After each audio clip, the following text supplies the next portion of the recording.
उहाँलाई कृतिपुर स्थित आयुर्वेदिक हस्पिटलमा राखेर उपचार गराइएको जानकारी पाएर म आज गएको थिएँ, हस्याङ फस्याङ गरेर गएको थिएँ। तर दुर्भाग्यको कुरा भन्नुपर्छ, 7 बजे भन्दा टक्कै 1-2 मिनट पछि पुग्दा मलाई भेट्न दिएन। किन भेट्न दिएन? तर हरिजीको पहिलो जाँचमा त्यो रिपोर्ट केही पनि देखिएन। दोस्रो जाँचको रिपोर्टमा, दोस्रो पीसीआर टेस्टमा चाहिँ उहाँलाई कोरोना पोजिटिभ देखाइयो। तर सविताजी भन्नुहुन्छ त्यो हामीलाई देखाइएको छैन रिपोर्ट। कतिले भनिरहेका छन् कि त्यो कोभिडको रिपोर्ट नै फर्जी हो। वास्तवमा त्यो देखाइएको छैन। उहाँलाई अलि लामो समयसम्म हिरासतमा कराप झ्याप बनाएर राख्नको लागि, सरकारी गेस्ट हाउसमा राख्नको लागि हरिजीलाई जे भएको छ त्यो जान्ने अधिकार उहाँको फ्यामिलीलाई हुन्छ। त्यो रिपोर्ट देखाइयोस्। कुनै किसिमको रोगको संकेत नहुँदा पनि उहाँलाई कोरोना पोजिटिभ देखाइएको छ। अब के हो त? हरिजीको त व्यक्तिगत जिन्दगी डामाडोल भयो, हेर्नुहोस्, बर्बाद भयो। यतिखेर हामीलाई हेरेर बसिरहनु भएका सम्पूर्ण दर्शकलाई स्वागत छ। आज हामीसँग कुराकानी गर्नुको लागि हुनुहुन्छ पुण्य गौतम। सबैभन्दा पहिला स्वागत गरौँ उहाँलाई। स्वागत छ पुण्यजी। हजुर, धेरै धेरै धन्यवाद, नमस्कार।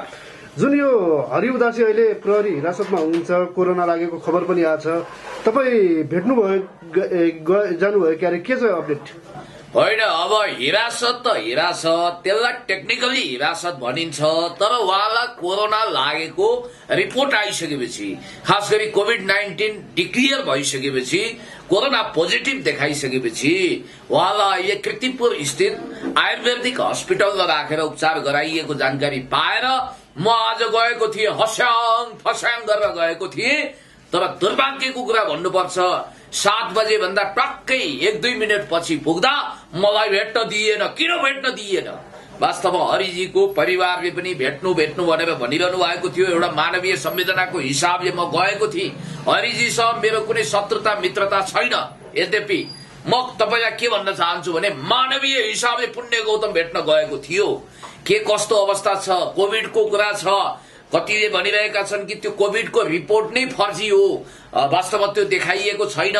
उहाँलाई अलि लामो समयसम्म हिरासतमा कराप झ्याप बनाएर राख्नको लागि, सरकारी गेस्ट हाउसमा राख्नको लागि, किनभने सिडिओमा लग्यो भने अब उहाँलाई यो अभद्र व्यवहारको मुद्दा छ, धरौटी खोलिदेला भनेर कमसे कम 25 दिन थुन्नको लागि उहाँलाई त्यसरी कोभिडको ढंगले यो कोभिड लाग्यो भनेर भनिएको छ। तर एउटा कुरा के भने, म देशभक्त नेपाल प्रहरी माथि विश्वास गर्छु।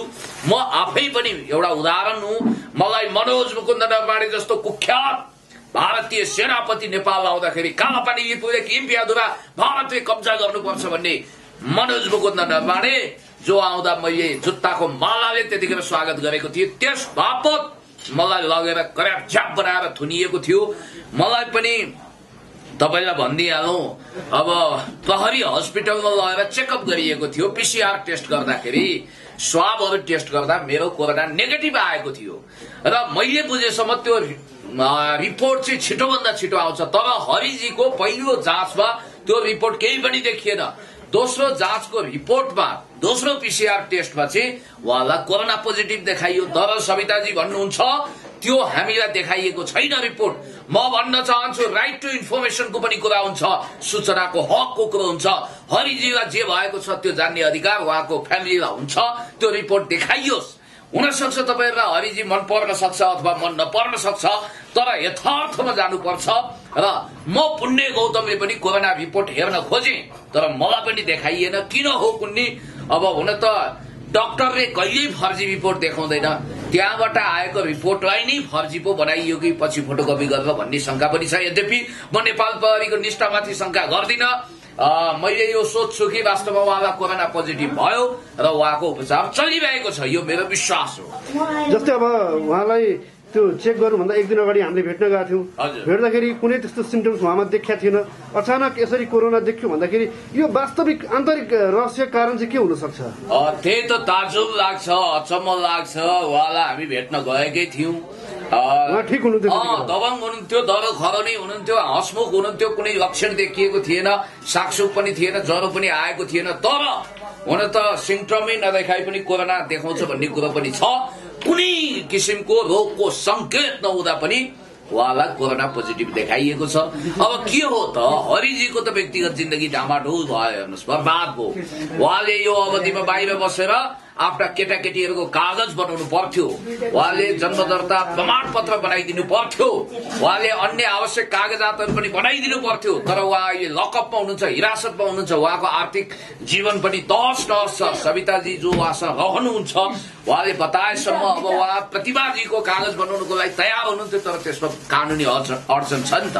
उहाँले आफ्नो पहिलो श्रीमतीको लागि कागज बनाउनु भएको छैन, यु नो भेरी वेल।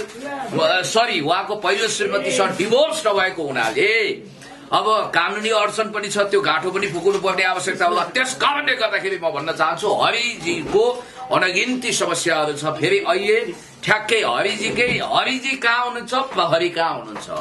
अनि मैले त त्यसमा सरकारी गेस्ट हाउस भनेको थिएँ, उहाँ दाल भात तरकारी खाएर त बस्नु भएको थियो। अहिले कोरोना पोजिटिभ देखाइयो, त्यो रिपोर्ट देखाइएको थिएन, दुई चोटि PCR टेस्ट गरिएको छ। यो के हो?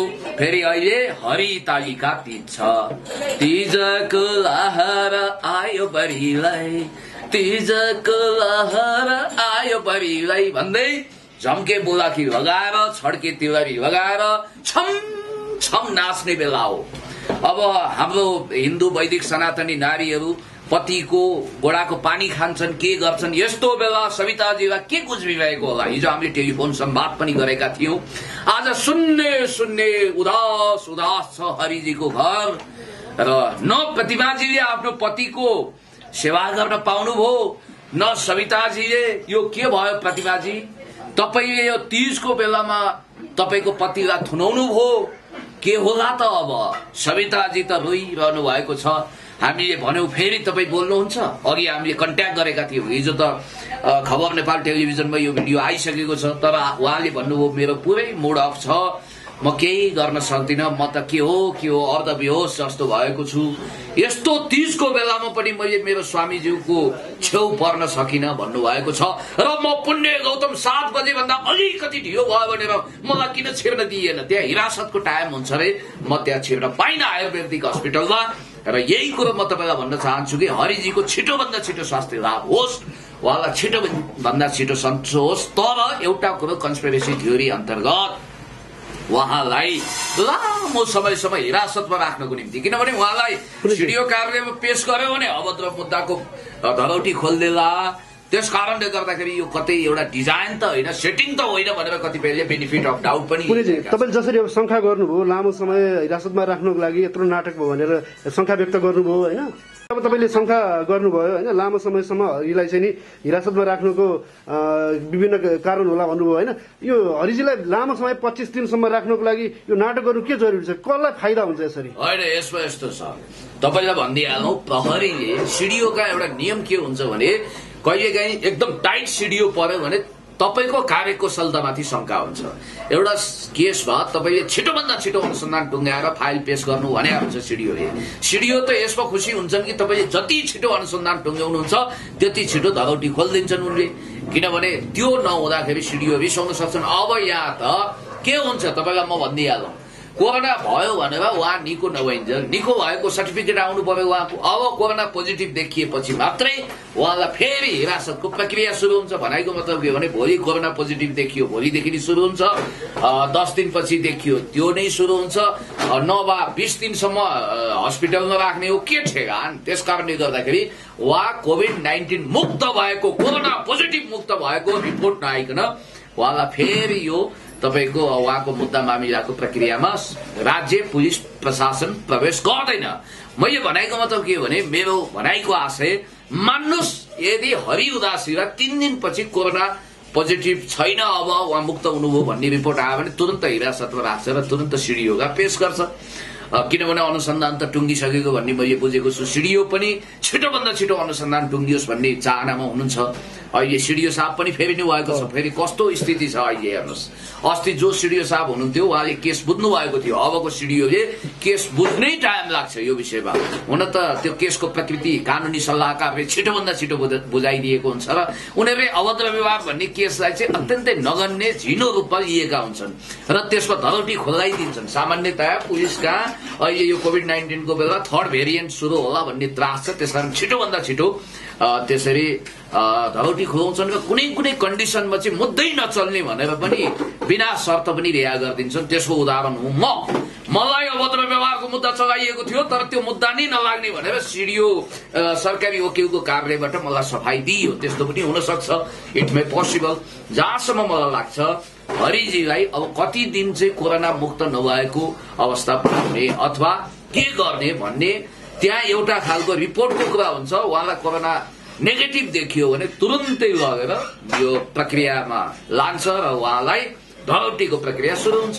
जस्तै अब सिडिओ परिवर्तन भएको कारणले लम्बिएको हुन सक्छ कि लम्बाएर कोरोना देखाएको हुन सक्छ कि या चाहिँ जसले चाहिँ अवैध व्यवहारको मुद्दा चलाएको थियो उसको मिलोमतमा केही हुन सक्छ यो दुवै कुरो सम्भावना छ। किनभने सिडिओ परिवर्तन हुनु र हरिजीलाई कोरोना पोजिटिभ देखिनु यो अनौठो किसिमको चितुवा जंगलमा कराउनु र तपाईको खोरमा सिंगारी बाख्रो हराउनुको संयोग एकैचोटि भयो भने जस्तो पनि देखिएको छ।